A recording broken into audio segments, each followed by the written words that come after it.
Hello Stampers, welcome to the craft room. Today I want to show you how to make this card with an embossed resist technique.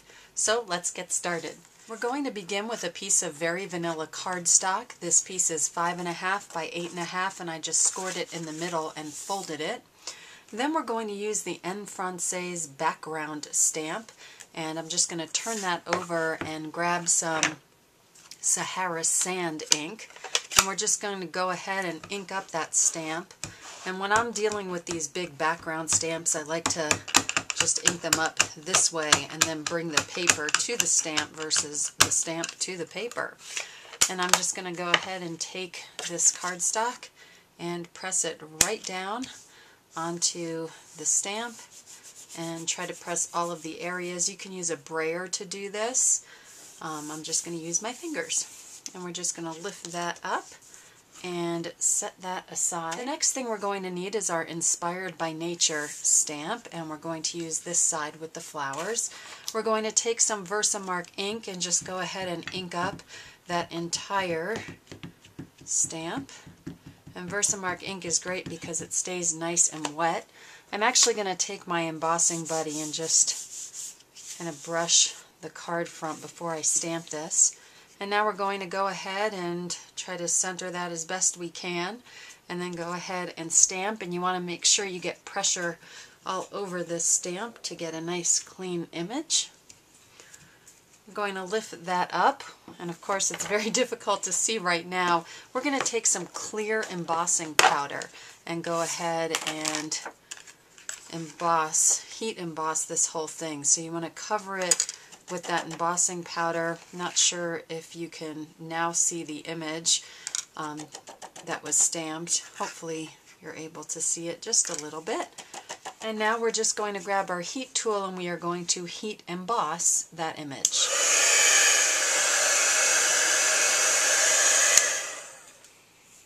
Now that that is heat embossed, we're going to go ahead and take some Blushing Bride ink and a Blushing Bride sponge, and we're just going to start to sponge this entire cardstock. And you can sponge right over those flowers, it's no problem. We're actually going to lift off some of that ink in a little bit, so just sponge the entire front of this card. Okay, and once you're happy with that, you can actually take a baby wipe or a tissue. I like to spray it with a little bit of Stampin' Mist, and then just using my finger, I like to come and just wipe off the embossed area to remove any excess ink. The next color we're going to come in with is some Cherry Cobbler. So we're going to grab some Cherry Cobbler and a sponge, and I'm going to leave the center, and instead I'm going to sponge around the edges. Again, you can go right over those flowers because we'll wipe them off in a little bit. So try to leave a bit of an area in the middle that is just that Blushing Bride ink color.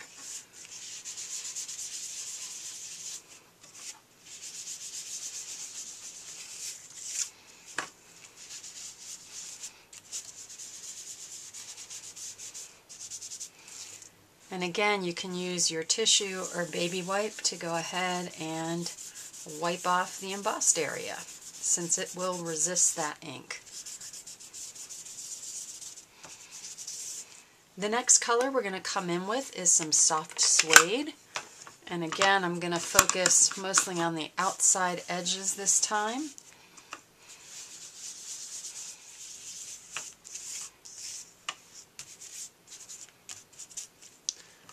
And last but not least, we're going to come in with some chocolate chip ink. And for this one, I like to pick up the card and actually sponge those edges.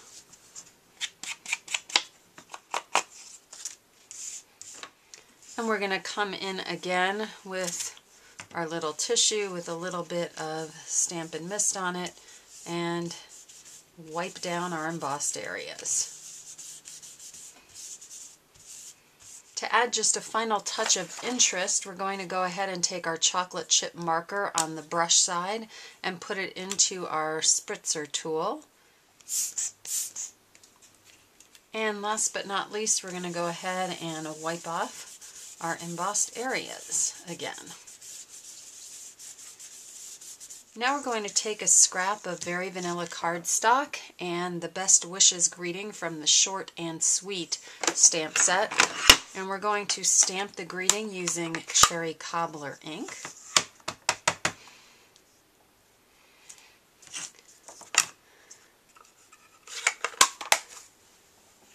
And we're going to punch it out using the modern label punch.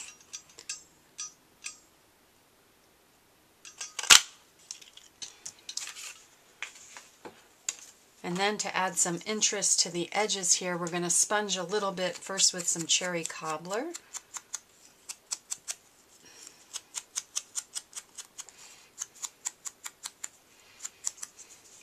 And then with a little soft suede. And last but not least, with a little bit of chocolate chip, the darkest color. And then we're going to take some dimensionals and just pop that right up on the card.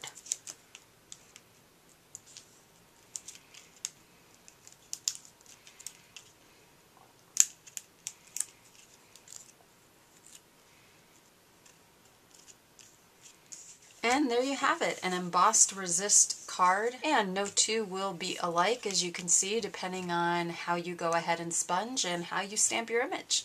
I hope you've enjoyed this edition of Card Play, and I look forward to seeing you again very soon here in the craft room.